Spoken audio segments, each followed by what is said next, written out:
اعلم وفقك الله يوفقنا اوك الى ان تقوى الله المفرات انما تتحقق بفعل اوامر الله تعالى يا الله ትእዛዞችን በመተግበር ነው ተቅዋ የሚገኘው ጫቱን በመብላት አይደለም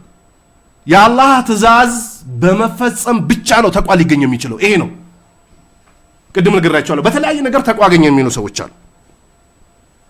ወጅትናቢ ነዋሂ እሱ የከለከለውን በመከልከል ነው ተቅዋ የሚገኘው ወተቅዋላሂ ወሲየቱላሂ ተዓላ ለልአወሊን ለመጀመሪያዎቹም አላህ አደራ ብሏቸዋል ለመጀመሪያዎቹ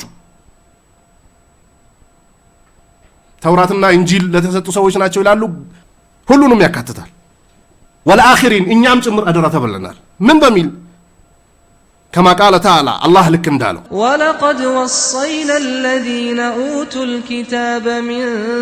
قبلكم وإياكم أن اتقوا الله ولقد وصينا الذين أوتوا الكتاب إلى الله برغت قال አስገብተናቸዋል እናትህ አባትህ ይሄን ነገር ልጄ አትፈጽም አላህን ፍራ ስትልህ ወይ ከሞተች ወይ ከሞተ የእናቴ ወሲያ የአባቴ ወሲያ አለብኝ ይባላል አይደል ولقد وصينا الذين اوتوا الكتاب على الله برغت ከናንተ በፊት የነበሩ መጽሐፍት የተሰጣቸው ሰዎች ቃል አስገብተናቸዋል من قبلكم ከናንተ በፊት وإياكم እናንተንም أن اتقوا اللهم ፍሩ በሚል ቃል አስገብተናቸዋል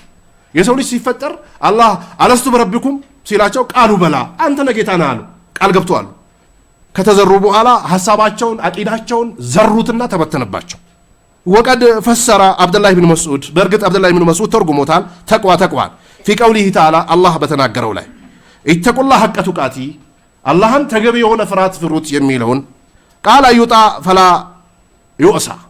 አላህ እሺ ሊባል ነው ላይታመጽ ወይዝከር አላህ ሊዘከር ነው በተለይ የአህለ ሱናዎች አንደኛውም ስራቸው እቺ ነች ይዘክራሉ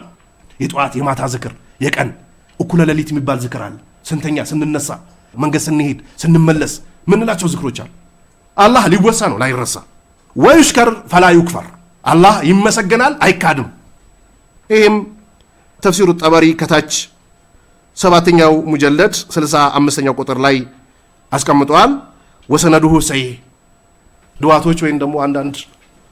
አሊሞች ጠልቅ ኢብኑ ሐቢብ ያስቀመጠውን ትርጉም በላጭ ወይንም ደግሞ በጣም ግልጽ የሆነ ብሎ የሚጠቅሱት አሉ وهو ታቢይ ነው እሱ በዘጠናዎች አካባቢ ነው የሞተው ምን ብሎ ተርጉሞታል እሱ اذا وقعت الفتنه فاطفئوها بالتقوى فتنه ሲከሰት አላህን በመፍራት አጥፋት ብሏል ቃሉ ወመተቅዋሉት ተቅዋ ማለት ምን ማለት ነው ሲሉት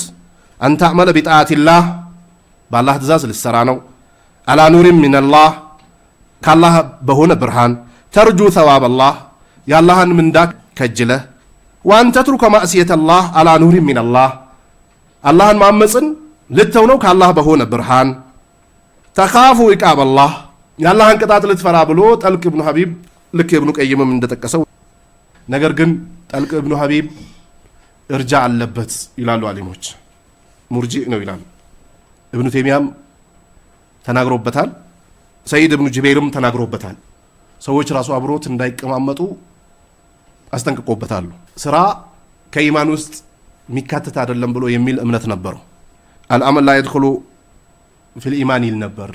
ምን ሰራው ስራ ኢማን ውስጥ ሚካተት አይደለም ይል ነበር አህለ ሱናዎች በምላስ መናገርን በቀልብ መቋጠርና በተግባር ማስገኘት እነዚህን ሶስቱ ነው አያይዞ የሚሄዱት እሱ እዛ ውስጥ እዛ ፍትና ላይ ወጥቆ ነበር ይላሉ እኛ ከታቢይ ሰሃባ ይሻላል እንግዲህ አብዱላህ ኢብኑ መስዑድ ነው የፈሰረው እንግዲህ ስለ ተቅዋ በተቅዋ ዙሪያ ሰለፎች የተናገሩት በላጭ ነው የጠልቅ ኢብኑ ሐቢብን ከመጥቀስ በላይ ይላሉ ይሄን ነው ለንይዝ የሚገባው ተከክለኛ ሱና ላይ የነበሩ ሰለፎች ያብራሩትን ልንጨምር እንችላለን ነገር ግን ያው ጠልቅ ኢብኑ ሐቢብ በዛች ላይ ይሽካል ነበረችበት ብሎ የሰለፊያ አሊሞች ይናገራሉ